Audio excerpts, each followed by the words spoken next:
12వ అధ్యాయము 14వ వచనాన్ని ఒకసారి చూడండి.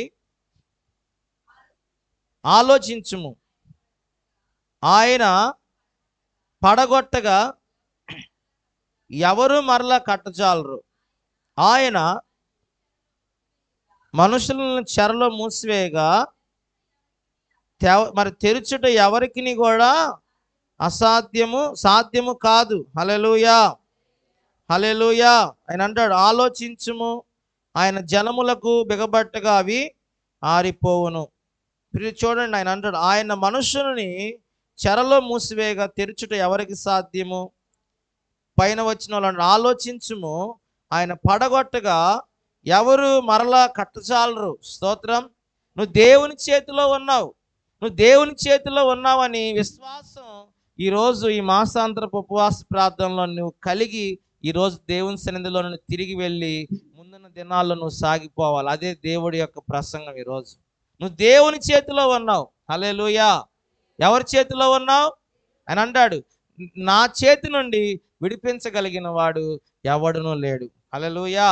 నేను కార్యము చేయగా తిప్పివేయగలిగిన వాడు ఎవడు లేడు. దేవుని చేతిలో నువ్వు ఉన్నావు. దేవుని కార్యం నీకు చేస్తే ఎవరు ఆ కార్యాన్ని తిప్పేయగలరు చెప్పండి? హల్లెలూయా. అయితే మనం దేవుని చేతిలో ఉన్నామనే విశ్వాసం మనకు కావాలి. అప్పుడే దేవుడు మన పట్ల కార్యం చేయగలుగుతాడు. నువ్వు దేవుని చేతిలో ఉన్నావని విశ్వాసం కావాలి. ఇప్పుడు అన్నిటికీ కారణం ఏంటి తెలుసా? అవిశ్వాసమే. హల్లెలూయా. చూడండి, వాక్యంలో చూస్తే యోబు అంటాడు, ఆయన పడగొట్టగా కట్టేవాడు ఎవడూ లేడు. ఆయన జనులను మూసేగా చెరలో విడిపించడం ఎవరికి సాధ్యం? అవునా? ఎవరికి సాధ్యం? నీ కార్యం చేస్తే దాన్ని ఆపడం ఎవరికి సాధ్యం? దేవుడు చేస్తే. దేవుడు ఆపేస్తే ఇక నువ్వు ఎంత ప్రయత్నిస్తే మాత్రం ఆ కార్యం జరిగిద్ది చెప్పండి? హల్లెలూయా.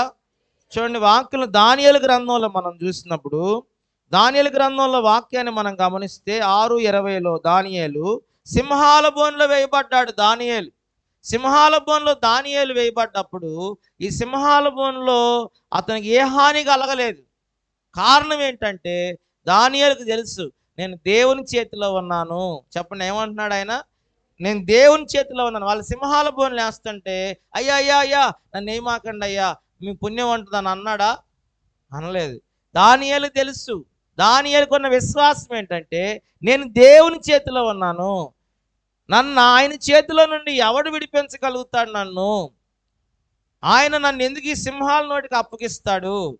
నాకు ఎందుకు ఈ సింహాల ద్వారా మరణం కలిగిద్ది?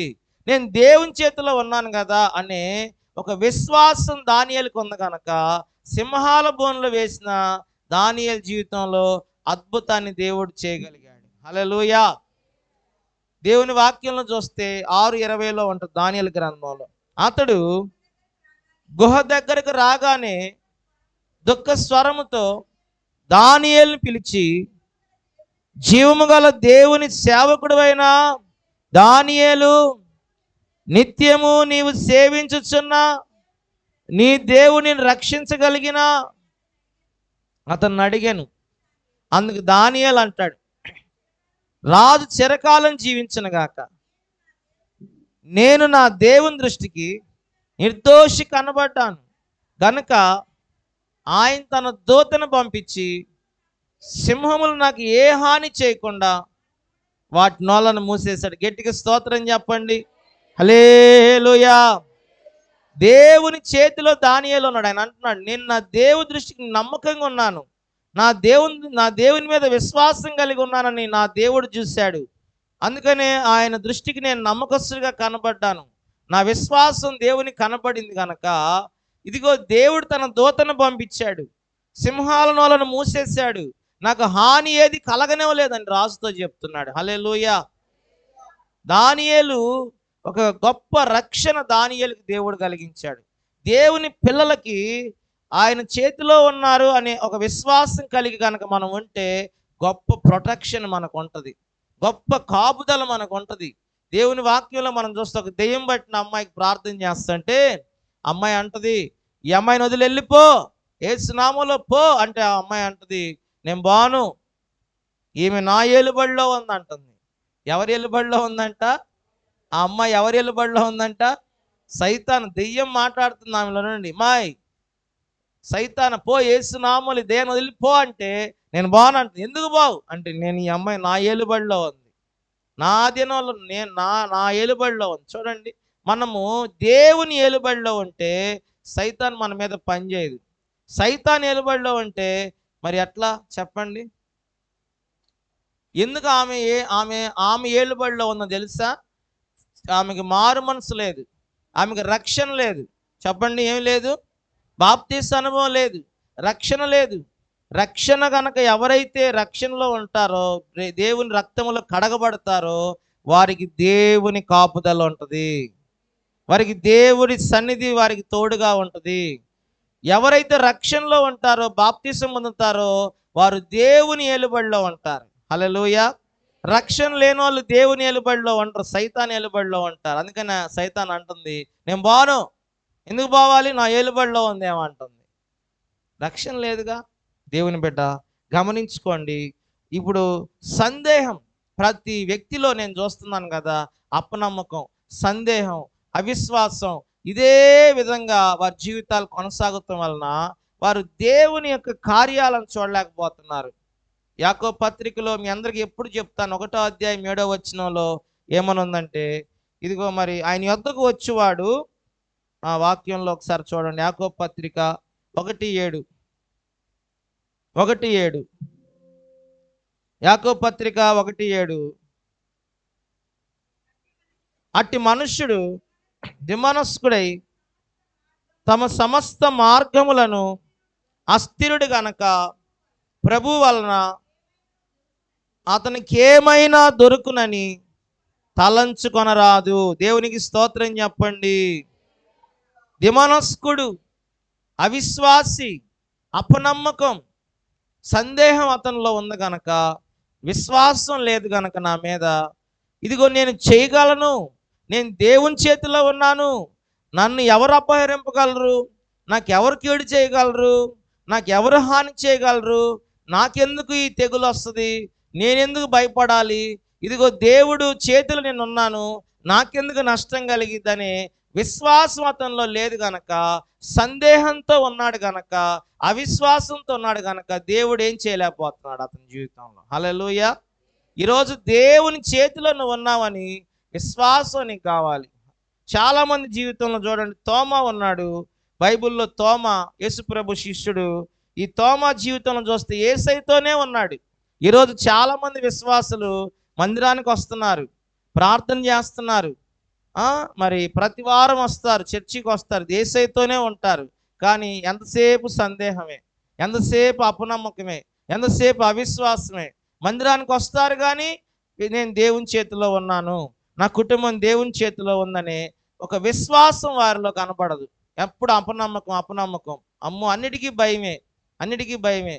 చూడండి, చిన్న వర్షం పడినా కొంతమంది ప్రార్థన మానేశారు. వర్షంలో దడిస్తే ఏదమ్మో వీళ్ళకి బలహీనత వచ్చేసిద్దని, ఇట్లా అన్నిటికీ భయపడిపోతూ ఉంటారు. హల్లెలూయా చెప్పండి. తోమా యేసుప్రభు శిష్యుడు. ఈ తోమా యేసయ్యతోనే ఉన్నాడు, యేసయ్యతోనే తిరిగాడు. యేసయ్య అద్భుతాలు, ఆశ్చర్య కార్యాలు, మహత్కార్యాలు అన్నీ కూడా ఆయన కళ్ళారా చూశాడు యేసుతో ఉండి. వింటున్నారా? యేసయ్యతోనే ఉన్నాడు ఈ తోమా గారు. ఆయన చేసిన కార్యాలన్నీ చూస్తానే ఉన్నాడు, ఆయన మాటలన్నీ వింటానే ఉన్నాడు, ఆయన కార్యాలన్నీ చూస్తానే ఉన్నాడు. ఆయన శక్తి అంతా, యేసుప్రభు శక్తి ఏంటో తోమాకు తెలుసు. అయినా యేసుప్రభుని సిలువేశారు, ఆయన చనిపోయాడు, సమాధి చేశారు, తిరిగి 3వ రోజు లేచాడు. ఆయన కొంతమంది శిష్యులు యేసుప్రభుని చూశారు, తోమాకు చెప్తున్నారు, అయ్యా యేసుప్రభు తిరిగి మరలా బ్రతికాడంటే ఈయన నమ్మట్లా. ఏం చేయట్లా? నమ్మట్లా. ఏమన్నాడు? నేను ఆయన గాయాల్లో వేలు పెట్టి చూస్తేనే నమ్ముతాను. యేసయ్యతోనే ఉన్నాడు, యేసయ్యతోనే తిరిగాడు, యేసయ్యతోనే తిన్నాడు, యేసయ్యతోనే అన్ని చోట్లకి తిరిగాడు, అన్ని కార్యాలు, అద్భుతాలన్నీ చూశాడు. కానీ ఆయనకి విశ్వాసం లేదు. దేవుడు బ్రతికాడు, ఆయన సజీవుడిగా ఉన్నాడు, ఆయన పునరుద్ధరణయ్యాడంటే తోమా నమ్మట్లేదు. ఈరోజు చాలామంది జీవితాల్లో, విశ్వాసులందరి జీవితాలు ఎలా ఉన్నాయంటే, దేవుని మందిరంలోనే ఉంటున్నారు, మారు మనసు పొందే ఉంటున్నారు, బాప్తీసం పొంది ఉంటున్నారు, బల్లారాధన కూడా తీసుకుంటున్నారు, అన్ని విషయాల్లో కూడా దేవునికి దగ్గరగానే ఉంటున్నారు కానీ, మందిరానికి దగ్గరగా, సేవకులకు దగ్గరగా ఉంటున్నారు కానీ అవిశ్వాసం. చెప్పండి ఏంటంట? ఏముంది వాళ్ళల్లో? విశ్వాసం లేదు. ఎప్పుడు నా అపనమ్మకం అపనమ్మకం అపనమ్మకం. నాకేమైద్దో, ఎప్పుడు నాకేమైద్దో, నా పిల్లలకి ఏమైద్దో, నా నా వ్యాపారం ఏమైద్దో, నా ఉద్యోగం ఏమైద్దో, నా నా పిల్లల చదువు ఏమైద్దో, ఏందో ఇదే ఒక దిగులు, విచారం. నేను దేవుని చేతిలో ఉన్నాను, నాకేం కాదనే విశ్వాసం లేదండి. హల్లెలూయా. చూడండి వాక్యంలో చూస్తే యోసేపు 43 ఆదికాండం 43వ అధ్యాయము 18వ వచనం చదువుదాము. యోసేపు జీవితంలో మనం చూసినప్పుడు ఈ యోసేపు జీవితాన్ని గమనిస్తే యోసేపు అన్నల దగ్గరికి వస్తున్నాడు. యోసేపుని చూసి వీళ్ళు భయపడుతున్నారు. ఎందుకు భయపడుతున్నారు? వాక్యాన్ని చదవండి ఒకసారి. ఆ మనుష్యులు యోసేపు ఇంటికి రప్పింపబడినందున వారు భయపడి మొదట తమ గోనెలలో తిరిగి పెట్టబడిన రోకల నిమిత్తము అతడు మన మీదకి అకస్మాత్తుగా వచ్చి మీద పడి మనల్ని దాసులుగా చెరపట్టి మన గాడిదలను తీసుకొనుటకు లోపలికి తెప్పించిన అనుకొనిరి. దేవునికి స్తోత్రం. ప్రియులారా, యోసేపు ఐగుప్తులో ప్రధానమంత్రిగా ఉన్నాడు. ఈ యోసేపు అన్నలు ఆహారం కొనడానికి వెళ్ళారు. మీ అందరికీ తెలుసు కదా, ఐగుప్తు దేశానికి. వీళ్ళు గోనెల్లో వీళ్ళ డబ్బులు వీళ్ళకి పెట్టి పంపించాడు ధాన్యంతో పాటు. మళ్ళా రెండోసారి వచ్చినప్పుడు ఇప్పుడు వాళ్ళని తీసుకొచ్చి ఇంటికి పంపించాడు భోజనం పెడతానికి. యోసేపు ఎందుకు పంపించాడు? భోజనం పెట్టాలి, అన్నలకు మంచి చేయాలి. యోసేపు అని వీళ్ళకి తెలియదు, తమ్ముడని తెలియదు. కానీ ఆయన అధికారం అనుకుంటున్నారు. ఈయనేమో ఆహారం పెట్టడానికి పంపించాడు, వాళ్ళకి మంచి చేయటానికే వాళ్ళ ఇంటికి పంపించాడు. ఇప్పుడు వీళ్ళేమనుకుంటారు? యోసేపు మన మీదకి వచ్చి కొట్టి మనల్ని డబ్బులు పెట్టుకున్నాం, ఇందులో డబ్బులు పెట్టారు, ఎందుకు మా డబ్బులు గోనెలో పెట్టుకున్నారని గాడిదలు లాక్కుంటారు, మనల్ని కొట్టేస్తారని చెప్పి భయపడుతున్నారు. చూడండి ఎందుకు భయపడుతున్నారు వీళ్ళు? వీళ్ళల్లో దేవుని నీతి లేదు కాబట్టి, వీళ్ళ హృదయంలో ఏం లేదు? యథార్థత లేదు, దేవుని నీతి లేదు, విశ్వాసం లేదు కనుక వీళ్ళు భయపడతారు. చాలామంది యథార్థత లేనప్పుడు, మనలో యథార్థత ఉంటే యథార్థవంతుడు వర్ధిల్లుతాడు, యథార్థవంతులకు దేవుడు తోడై ఉంటారు. మనలో ఎప్పుడైతే యథార్థత ఉండదో, మనలో ఎప్పుడైతే దేవుని నీతి ఉండదో, మనం ఎప్పుడైతే ఇక యథార్థత లేకపోతే మరి మనలో లోపం ఉంటుందో మనం అన్నిటికీ భయపడతాం కదండి. దేవునికి స్తోత్రం చెప్పండి. వీళ్ళు తన తమ్ముడిని చంపారు కదా, గుంటలో వేశారు కదా, వస్త్రాలు చించారు కదా, మరి వీళ్ళని మరలా యోసేపుని బానిసగా అమ్మేశారు కదా. వీళ్ళు తప్పు చేశారు కాబట్టి వీళ్ళు ఏ చిన్న జరిగినా వీళ్ళకి భయమే.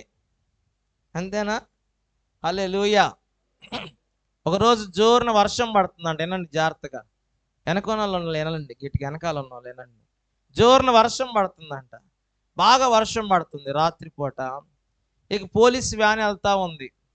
పాపం ఆ పోలీస్ ఆయన చూసి, పాపం ఎవరో రోడ్డు మీద వర్షం పడి తడుచుకుంటూ వెళ్తున్నాడు రా, ఇప్పుడు బండ్లే ఉండవు కదా, రాత్రిపూట వర్షం తడుచుకుంటూ వెళ్తున్నాడు, వాటి వైపు అని వాడిని ఎక్కించుకొని దింపుదామన్నారంట. దింపుదామని పోలీస్ వ్యాను నడుచుకుంటూ వెళ్ళేవాడికి దగ్గరగా వెళ్ళటండి వీడు చూసి పరిగెత్తడం మొదలు పెట్టాడంట. వీళ్ళు పరిగెడుతుంటే చూడండి ఆయన ఎందుకు వచ్చాడు? తడుస్తున్నాడు పాపం, రోడ్డు మీద ఒంటరిగా ఉన్నాడు, రాత్రిపూట దింపుదామని దగ్గరికి వచ్చారు పోలీసులు. వీడు ఎందుకు పరిగెడుతున్నాడు? నన్ను పట్టుకోవడానికి వచ్చారేమో వాడు పరిగెడుతున్నాడు. హల్లెలూయా. అంటే వాళ్ళు మంచి చేయటానికి వచ్చినా వీడికి ఎందుకు భయం వస్తుంది? వాళ్ళలో నీతి యథార్థత లేదు కాబట్టి. యోసేపుని చూసి అన్నదమ్ములు కూడా అలాగే భయపడుతున్నారు. ఈరోజు మనం ఏది చూసినా ఎందుకు భయం వస్తుంది మనకంటే, మనలో దేవుని పట్ల మనం దేవుని చేతిలో ఉన్నామనే విశ్వాసం మనలో ఉండట్లేదు కాబట్టి, మనలో యథార్థత రెండోది మనలో యథార్థత నీతి ఉండట్లేదు కాబట్టి. హల్లెలూయా. వాక్యాన్ని మనం గమనిస్తే అన్నిటికీ అనుమానమే. చూడండి చాలామంది జీవితంలో ఈరోజు దేవుని ఆశీర్వాదాలు లేకపోవడానికి కారణం ఏంటంటే అన్నిటికీ అనుమానమే. చూడండి దేవుని మీద అనుమానం పడుతున్నారు చాలామంది.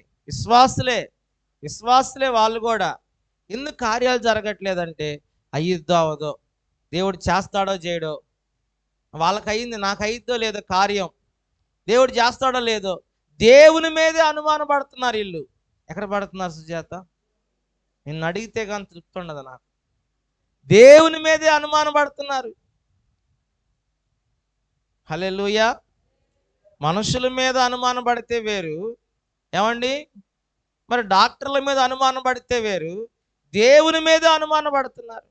చూడండి, వాక్యాన్ని మనం గమనిస్తే శ్రమలు ఎక్కువ దేవుడు ఎక్కువ? అందరు చెప్పండి, ఈ మాట ముగిస్తున్నా. శ్రమలు ఎక్కువ దేవుడు ఎక్కువ? దేవుడు ఎక్కువ.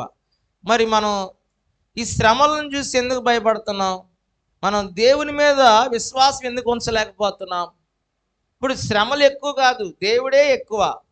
మరి దేవుడే శక్తి కలిగినోడు. ఈ శ్రమలు మనల్ని ఏం చేస్తాయి? మరి దేవుని మీద అనుమానం పడచ్చా? శ్రమలను చూసి దేవుని మీద అనుమానం పడచ్చా? శ్రమలు కలిగించేది ఎవరు?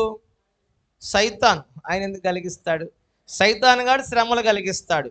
అన్నిసార్లు దేవుడు శ్రమలు కలిగించడు. కొన్ని సందర్భాలు, కొన్ని పరీక్షలు ఉంటాయి. ఎక్కువగా అపవాది దేవుని పిల్లల మీద వాడు విరుచుకు పడతా ఉంటాడు. ఎందుకంటే మొదటి నుండి వాడు అబద్ధికుడు, మోసగాడు. వాడెవడంట అబద్ధానికి జనకుడు. వాడు దొంగ, దోచుకోవడానికి వచ్చాడు, నరహత్య చేయడానికి వచ్చాడు. వాడే దొంగ. మరి యేసయ్య ఎందుకు వచ్చాడు? ఆయన పిల్లలకి, ఆయన గొర్రెలకు జీవం కలుగుటకు, అది సమృద్ధిగా కలగటానికి వచ్చింది. హల్లెలూయా. చూడండి, వాక్యాన్ని మనం గమనిస్తే శ్రమలు ఎక్కువ కాదు, దేవుడే ఎక్కువ. మరి శ్రమలను చూసి మనం ఎందుకు దేవుణ్ణి అనుమానించాలి? ఈ శ్రమలో నేను ఎట్లా, ఈ రోగంలో నేను ఎట్లా, ఈ బాధలో నేను ఎట్లా, ఈ యొక్క పోరాటం ఎలా నేను ముందుకెళ్ళాలి, ఈ శ్రమ నేను ఇంక నా పని అయిపోయిందని అనుకుంటా ఉంటాం. శ్రమను చూసి దేవుని మీద మనం ఏం పెట్టుకుంటున్నాం? అనుమానం పడుతున్నాం. దేవుడు కార్యం చేస్తాడో లేదో. శ్రమల కంటే దేవుడే గొప్పోడు కదా. రెండోది, సైతాను శ్రమలు పెట్టేది, దేవుడు కాదు కదా. మరి సైతాన్ ఎక్కువ, దేవుడు ఎక్కువ? చెప్పండి అందరు గట్టిగా. ఇప్పుడు మనం సైతానికి సైతాను మరి ఎక్కువ కాదా? కాదు కదా. దేవుడే గొప్పోడు కదా సైతాన్ కంటే. సైతానే కదా శ్రమలు పెట్టేది. మరి దేవుని మీద అనుమానం ఎందుకు నీకు?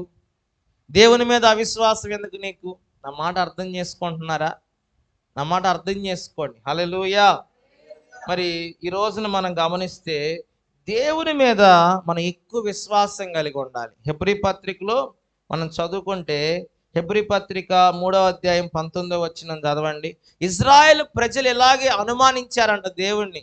అనుమానించి అవిశ్వాసంతో వారు బ్రతికి ఏమయ్యారు?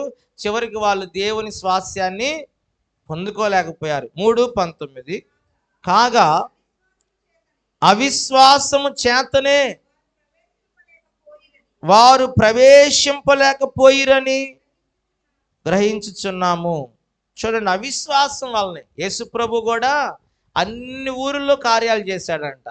చివరికి సొంతూరు వెళ్తే అక్కడ ఏ కార్యం చేయలేకపోతున్నాడు. కారణం ఏంటి? అక్కడ ఉన్న వాళ్ళ అవిశ్వాసాన్ని బట్టి ఆయన ఏ కార్యం చేయలేదు. హల్లెలూయా. నా మాటలు అర్థం చేసుకోండి ప్రియులారా. ఈ రోజున నువ్వు దేవుని చేతిలో ఉన్నావు అనే విషయాన్ని గుర్తించాలి. దేవుడు నీ కొరకు కార్యం చేయగా తిప్పివేయగలిగిన వాడు ఎవడూ లేడని గుర్తించాలి. నువ్వు మనుషుల చేతిలో లేవు, నువ్వు సాతాను చేతిలో లేవు, నువ్వు దేవుని చేతిలో ఉన్నావు. నీ కుటుంబము దేవుని చేతిలో ఉంది, నీ పిల్లలు దేవుని చేతిలో ఉన్నారు, నీ వ్యాపారము దేవుని చేతిలో ఉంది, నీ ఉద్యోగం దేవుని చేతిలో ఉంది, నీ యొక్క పనులు, నీ యొక్క వాహనాలు దేవుని చేతిలో ఉన్నాయి, నీ కార్యములన్నీ దేవుని చేతిలో ఉన్నాయి. కాబట్టి నువ్వు దేవుని యందు విశ్వాసం ఉంచు. ఏమని అంటే, నేను దేవుని చేతిలో ఉన్నాను, నాకు ఏ హాని కలగదు, నాకు ఏ నష్టం కలగదు, నాకే అప్పులు రావు, నాకు ఏ విధమైన పోరాటాలు రావు. ఒకవేళ వచ్చినా అవి దేవుడే చూసుకుంటాడు. హల్లెలూయా. ఒకవేళ సమస్యలు వచ్చినా, పోరాటాలు వచ్చినా, రోగాలు వచ్చినా అవి దేవుడే చూసుకుంటాడు. హల్లెలూయా. అయితే ఏమైంది? షడ్రకు మెషకు అబేద్నెగోలు మీకు తెలుసా? బైబిల్లో దానియేలు గ్రంథం 4వ అధ్యాయంలో ఉంటారు. వాళ్ళు ఏమంటారు తెలుసా? రాజా, నీకు బదులు చెప్పాల్సిన అవసరం లేదు, మా దేవుడు మండుచున్న అగ్నిగుండం నుండి మమ్మల్ని రక్షించుటకు సమర్థుడు. ఒకవేళ ఆయన రక్షింపలేకపోయినా మాకు పర్వాలేదు. మా దేవుడు మమ్మల్ని రక్షిస్తాడు అగ్నిగుండం నుండి. మేము ఆయన చేతిలో ఉన్నాం. హల్లెలూయా. మేము ఆయన చేతిలో ఉన్నాం. మా దేవుడు ఈ మండుచున్న అగ్నిగుండం నుండి మమ్మల్ని రక్షిస్తాడు. నీకు బదులు చెప్పాల్సిన అవసరం లేదు. హల్లెలూయా. ఆయన ఏమంటున్నాడు? పిల్లన గ్రోవులు ఓదగానే, సంగీతం వినపడగానే అందరూ నేను నిలబెట్టిన ఈ ప్రతిమకు మొక్కాలి, ఈ విగ్రహానికి మొక్కాలి. వాళ్ళు ఏమంటున్నారు? మేము మొక్కము, మేము నమస్కారం పెట్టము. నమస్కారం పెట్టకపోతే అగ్నిగుండంలో వేస్తానరా అన్నాడు ఆయన. వాళ్ళు అంటున్నారు మాకు బదులు చెప్పాల్సిన అవసరం లేదు, అగ్నిగుండంలో వేసుకో. ఎందుకంటే వాళ్ళ విశ్వాసం ఏంటి? మేము దేవుని చేతిలో ఉన్నాం. ఈ అగ్నిగుండం మాకేం చేస్తుంది? మేము దేవుని చేతిలో ఉన్నాం. ఈ అగ్నిగుండంలో మమ్మల్ని వేసినా సరే మా దేవుడు మమ్మల్ని రక్షించుటకు సమర్థుడు. ఆ మాట చదువుదామా? సమర్థుడు. నెబుకద్నెజరు ఇందును గూర్చి రాజుతో అంటారు, పేరు పెట్టి పిలుస్తున్నారు రాజుని. చూడండి, వాళ్ళు పేరు పెట్టి, నెబుకద్నెజరు ఇందుని గురించి నీకు మేము బదులివ్వాల్సిన అవసరం మాకు లేదు. మేము సేవించుచున్న దేవుడు మండుచున్న వేడిమి గల ఈ అగ్నిగుండము నుండి మమ్మల్ని తప్పించి రక్షించుటకు సమర్థుడు. తర్వాత చదవండి. మరియు నీ వశములో మేము పడకుండా, చూడండి, మరియు నీ వశములో మేము పడకుండా ఆయన మమ్మల్ని రక్షించును. ఏనండి మాట. ఒకవేళ ఆయన రక్షించకపోయినా రాజా నీ దేవతలకు మేము మాత్రం పూజింపము. నీవు నిలబెట్టించిన ఈ బంగారు ప్రతిమకు నమస్కరింపమని తెలుసుకొనుము. హల్లెలూయా. చూడండి, ఆయన అన్నాడు ఒకవేళ రక్షించకపోయినా మాకేం పర్వాలా పో. ఏమండి, దేవుని చేతిలో ఉన్నాము, మనకి ఎందుకు భయం? కొంతమంది చూడండి, గిన్నె పడినా, ఇంట్లో చిన్న గిన్నె పడినా, ఏమండి, ఇంట్లో చిన్న గిన్నె పడినా, చిన్న శబ్దం వచ్చినా ఇక దెయ్యం వచ్చేసింది. హల్లెలూయా, హల్లెలూయా. నా మాట అర్థమవుతుందా? ప్రార్థన చేస్తాం, దేవా నా చుట్టూ నువ్వు ఉండాలి, నాతో సంచరించయ్యా, నాతో ఉండయ్యని ప్రార్థన చేస్తాం. దేవుడు మనల్ని కాపాడటానికి దేవుడే వస్తాడు మన దగ్గరికి. దేవుడే వచ్చినా దేవుడిని చూసుకోవడం ఏమనుకుంటున్నారు తెలుసా? దెయ్యం అనుకుంటున్నారు. అవునా? ఏమండి, యేసు ప్రభు సముద్రం మీద నడుచుకుంటా వస్తుంటే పేతురు ఆయన శిష్యులందరూ ఏమనుకున్నారు? భూతం అన్నారు. హల్లెలూయా.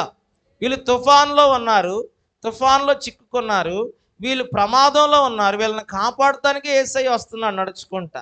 కానీ యేసయ్యని చూసుకోడు వీళ్ళు ఏమనుకుంటున్నారు తెలుసా? భూతము. ప్రతి చిన్నదానికి, ఒక గిన్నె పడింది అనుకోండి శబ్దం, భయం. కాస్త ఏదైనా శబ్దమైంది అనుకో భయం, కాస్త ఏదైనా చప్పుడైతే భయం. దేవుని బిడ్డలారా, ఎందుకు ఈ మాటలు మీకు చెప్తున్నానంటే, ఒకవేళ ఏమైంది, ఏదైనా మనకు రాదు. వినండి జాగ్రత్తగా, మనం దేవుని చేతిలో ఉన్నాం, మనకు ఏ హాని ఆయన కలగనివ్వడు. దేవుని చేతిలో ఉన్నామని విశ్వాసం మనకు ఉండాలి. ఒకవేళ దేవుని చేతిలో ఉన్నప్పటికీ ఏదైనా సమస్య వచ్చింది, ఏమైందంట? వస్తే ఆయన చూసుకుంటాడుగా. ఆయన చూసుకోడా? ఆయన చూసుకుంటాడు అన్న వాళ్ళు గట్టిగా స్తోత్రం చెప్పండి. దేవుడే చూసుకుంటాడు. ఏదైనా సమస్య వస్తే ఆయన చేతిలోనే ఉన్నాగా మనం. హల్లెలూయా. మహా అయితే ఏదన్నా ప్రమాదం వచ్చింది, మరణిస్తాము, ఏమైద్ది? ఎక్కడికి వెళ్తాము? 1 దెస్సలోనికీ పత్రిక 4వ అధ్యాయంలో ఏముంది? నిద్రించిన వారిని గురించి మీకు తెలియకుండా మాకు ఇష్టం లేదా అని చెప్పారా లేదా? ఆయన పునరుద్ధాన్ని లేచినట్టుగానే ఆయన ఎందు విశ్వాసం ఉంచిన చనిపోయి కూడా తిరిగి లేస్తారని చెప్తున్నాడు కదా.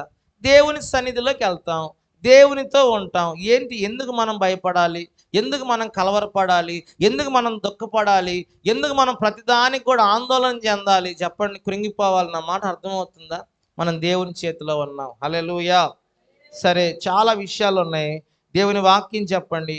ద్వితీయోపదేశకాండం 32వ అధ్యాయం 11వ వచనంలో చదివితే ఆయన అన్నాడు, పక్షిరాజు తన రెక్కలు చాపి ఏమంటున్నాడు? పక్షిరాజు తన రెక్కలు చాపి తన పిల్లల్ని ఎలాగైతే కాపాడుతుందో, అలాగే దేవుని పిల్లల్ని ఏం చేస్తున్నాడంటే ఆయన తన రెక్కల మీద మోసి ఆయన కాపాడుతున్నాడు. చదవండి అక్క. పక్షిరాజు తన గూడు రేపి తన పిల్లలపైన అల్లాడుచున్నట్లు రెక్కలు చాపుకొని వాటిని పట్టుకొని యెహోవా వారిని నడిపించును. చూడండి, రెక్కలు చాపి ఏం చేస్తున్నాడు పక్షిరాజు? రెక్కలు చాపి పక్షిరాజు ఏం చేస్తున్నాడంటే వాటిని పట్టుకొని తన రెక్కల మీద వాటిని మోస్తున్నాడు. దేవునికి స్తోత్రం. దేవుని యందు విశ్వాసం ఉంచి ఆయన చేతిలో మనం ఉన్నామని ఎవరైతే అలాంటి విశ్వాసం కలిగి ఉంటారో, దేవుడు ఏం చెప్తున్నాడంటే పక్షిరాజు తన రెక్కల మీద తన పిల్లల్ని ఎలాగైతే మోసిందో ఆయన తన పిల్లల్ని అలా మోస్తాడంట. అబ్రహాము ఒంటరిగానే వెళ్ళాడు దేవుడు పిలిచినప్పుడు, కానీ అబ్రహాము విశ్వాసంతో దేవునితో నడిచాడు గనక అబ్రహాం ఒంటరిగా వెళ్ళినా ఎక్కువ మందిగా చేశాడంట దేవుడు. ఎలా చేశాడు చెప్పండి? ఎక్కువ మందిగా చేశాడు దేవుడు. మరి చూద్దాం వాక్యంలో. యెషయా గ్రంథం 43వ అధ్యాయము వాక్యాన్ని చదువుకుందాము. దేవునికి స్తోత్రం కలుగును గాక. 51వ అధ్యాయం 2వ వచనం చదువుదాం. యెషయా గ్రంథం 51వ అధ్యాయము 2వ వచనం. నీ తండ్రి అయిన అబ్రహాము సంగతి ఆలోచించుము. అతడు ఒంటరై ఉండగా నేను అతన్ని పిలిచి తిని అతన్ని ఆశీర్వదించి అతన్ని పెక్కు మందిగా అగునట్లు చేసి తిని. చూడండి, హల్లెలూయా. 2 చేతులెత్తి చెప్పండి, హల్లెలూయా, హల్లెలూయా. గట్టిగా గట్టిగా హల్లెలూయా. నిద్రపోయే వాళ్ళు హల్లెలూయా. అది ఇంక చెప్పండి. నిద్రపోమాకండి. వచ్చింది 8:30కి 8ంటికి. అప్పుడు నిద్రపోతే అట్లా. ఇంట్లో ఉంటే నిద్రపోతారా? ఇదే టయానికి గుండెల మీద చేసుకొని చెప్పండి. ఇంట్లో ఉంటే మీకు నిద్ర వచ్చిద్దా? ఇప్పుడు నీకు నిద్ర వస్తుందంటే అర్థమైంది చెప్పండి. నువ్వు దేవుని వాక్యం అంటే నీకు విశ్వాసం కలిగిద్ది. విశ్వాసం ద్వారా నువ్వేం చేస్తావు? దేవుని ఆశీర్వాదాలు పొందుకుంటావు. కాబట్టి సైతాన్ ఏం చేస్తుందో నీకు నిద్ర తెప్పిస్తుంది. నేను ముగిస్తున్నాను. మన విశ్వాసంతో ఉంటే చూడండి, పక్షిరాజు తన రెక్కల మీద తన పిల్లల్ని మోస్తున్నట్లు దేవుడు మనల్ని మోయబోతున్నాడు వచ్చే నెల. హల్లెలూయా. అబ్రహాము ఒక్కడే వెళ్ళాడు, పెక్కు మందిగా దేవుడు చేశాడు. అనేక జనాంగముగా దేవుడు మార్చేశాడు. ఎలాగంటే అబ్రహాము విశ్వాసం బట్టి. దేవుడు నూతన మాసంలో ముందున్న దినాల్లో మనం దేవుని చేతిలో ఉన్న మనకేంటని విశ్వాసంతో నడిస్తే సాగిపోతే నిన్ను దేవుడు పెక్కు మందిగా మార్చబోతున్నాడు. నీ కుటుంబాన్ని ఉన్నతంగా దేవుడు విస్తరింపజేయబోతున్నాడు. హల్లెలూయా. వాక్యం చెప్తుంది, ఒకని తల్లి వాడిని ఆదరించినట్లు దేవుడు నిన్ను ఆదరిస్తాడు. యోహాను సువార్తలో మనం చూసినప్పుడు వాక్యాన్ని మనం గమనిస్తే, యోహాను సువార్త చూడండి, దేవుని వాక్యంలో 14వ అధ్యాయం 18వ వచనం చదువుదాం. యోహాను సువార్త 14:18 ఏమంటున్నాడు? మిమ్మల్ని అనాథలుగా విడువను, మీ వద్దకు వత్తును, కొంతకాలమైన తరువాత అయితే మీరు నన్ను చూతురు. నేను జీవించుచున్నాను గనక మీరును జీవింతురు. నేను నా తండ్రి యందును మీరు నా యందును. 14:18 అక్క. దేవునికి స్తోత్రం కలుగును గాక. ఆయన మిమ్మల్ని అనాథులుగా చెప్పండి. ఏమన్నా? మిమ్మల్ని అనాథులుగా విడువను. దేవునికి స్తోత్రం చెప్పండి. అదే మనం చెప్పుకోవాల్సిన మాట. మిమ్మల్ని అనాథులుగా, ప్రభు ఏమంటే మిమ్మల్ని అనాథులుగా, మీరు నా చేతిలో ఉన్నారు, మిమ్మల్ని విడిపింపగలవాడెవడు? మీరు నా చేతిలో ఉన్నారు, మీరు నా చేతిలో ఉన్నారనే విశ్వాసంతో మీరు సాగిపోండి. మిమ్మల్ని అనాథలుగా విడువను. హల్లెలూయా. దావీదు అంటాడు 73వ కీర్తనలో, ఆకాశమందు నీవు తప్ప నాకెవరున్నారయ్యా? నీవు నాకు ఉండగా లోకములోది ఏది నాకొద్దు. హల్లెలూయా. ఈరోజు దేవుణ్ణి గట్టిగా పట్టుకోవాలి. నువ్వు ఎలా పట్టుకోవాలి? దేవుణ్ణి గట్టిగా పట్టుకోవాలి. దేవుణ్ణి నువ్వు విడవకూడదు. దేవుడినే నువ్వు కోరుకోవాలి. ఈ లోకములోది కాదు నువ్వు ఆశించాల్సింది, ఈ లోకములో వాటిని వైపు నువ్వు చూడకూడదు. దావీదు ఒకటే కోరుకుంటున్నాడు, ఆకాశం ముందు నువ్వు తప్ప నాకెవరున్నారు, నీవు నాకుండగా లోకములో ఏది నాకొద్దయ్యా అని దేవుణ్ణి గట్టిగా పట్టుకునే ఒక విశ్వాసం దావీదులో ఉంది. హల్లెలూయా. ఈ రాత్రి దేవుని బిడ్డ వాక్యం వింటున్న నీ జీవితంలో నూతన మాసములో దేవుడు ఒక ప్రణాళిక కలిగి ఉన్నాడు. అదేంటో తెలుసా? దేవుడు వాక్యంలో మనం విన్నాం కదా, ఇప్పుడు వరకు కూడా దేవుడు వాక్యంలో వింటున్నాం కదా, పక్షిరాజు రెక్కల మీద తన పిల్లల్ని మోసినట్లు దేవుడు నిన్ను మోయబోతున్నాడు. అబ్రహాముని పెక్కుమందిగా చేసినట్టుగా దేవుడు నిన్ను పెక్కుమందిగా చేయబోతున్నాడు. నిన్ను అనాథగా విడివడు దేవుడు, ఆయన నీకు తోడుగా నడిపించబోతున్నాడు. దేవుని నువ్వు గట్టిగా పట్టుకోవాలి, దేవుని మీద విశ్వాసం ఉంచాలి. దేవుని మీద నువ్వు ఆనుకునే వ్యక్తిగా రాబోతున్న దినాల్లో నువ్వు నడవగలిగితే, ఆయన చేతిలో నేను ఉన్నాననే విశ్వాసం నువ్వు కలిగి గట్టిగా నువ్వు ఆయన పట్టుకొని నడవగలిగితే నిశ్చయంగా దేవుని ఆశీర్వాదం మనం పొందబోతున్నాం. నిశ్చయంగా దేవుని మేలు మనం పొందబోతున్నాం. నిశ్చయంగా జూన్ నెలలో దేవుడు ఒక క్రొత్త తలుపు మన కొరకు తెరిచి మనకు కావాల్సినవన్నీ కూడా దేవుడు సమకూర్చబోతున్నాడు. విశ్వాసం కావాలి మనకి. నీవు దిగజారిపోవడానికి కారణం, నువ్వు నష్టపోవడానికి కారణం, నీవు ఆశీర్వదించబడలేకపోవడానికి కారణం ఏంటంటే ఒకటే, నీ అవిశ్వాసమే నువ్వు దిగజారిపోవటానికి మూల కారణం. గనక నీ అవిశ్వాసాన్ని రాత్రి తీసేయి, నీలో ఉన్న అనుమానం తీసేయి, ప్రతి దానికి భయపడే బుద్ధి నీలో నుండి తీసేయి. దేవుని మీద విశ్వాసం ఉంచు. నేను దేవుని చేతిలో ఉన్నానని నమ్ము, ప్రార్థన చేయి. దేవుడు నీకు ఉన్నతమైన కార్యాలు చేసి తృప్తిపరచబోయే నెల నీ ముందు రాబోతా ఉంది. ప్రార్థన చేసుకుందాం, ప్రార్థన చేసుకుందాం. మన మధ్యలో మరి అందరం మోకరిద్దాం. చివరి ప్రార్థన, అందరం మోకరిద్దాం. ఈ రాత్రి దేవుడు నీతో మాట్లాడిన ప్రతి మాటను బట్టి చిన్న ప్రార్థన చేద్దాం. దేవుడికి నీ జీవితాన్ని అప్పగించు. ఏ విషయంలో నువ్వు అవిశ్వాసంగా ఉంటున్నావో, ఏ విషయంలో అనుమానంగా ఉంటున్నావా, ఏ విషయంలో స్తోత్రం స్తోత్రం ప్రార్థన చేయమ్మా. స్తోత్రం స్తోత్రం స్తోత్రం స్తోత్రం స్తోత్రం స్తోత్రం స్తోత్రం. పరిశుద్ధుడా తండ్రి, ప్రేమ కలిగిన యేసయ్యా మీకు వందనాలు. ఘనమైన దేవ, గొప్పవాడ, మహిమోన్నతుడా, మహిమ స్వరూపుడా, ఆది సంభూతుడా, మీకు స్తుతులు స్తోత్రాలు. నైనా ఈ రాత్రికాల సమయంలో ప్రభువా, ఈ యొక్క నైనా జూన్ మాసం అంతా కూడా మీరు కాపాడారు, సంరక్షించి ఉన్నారు.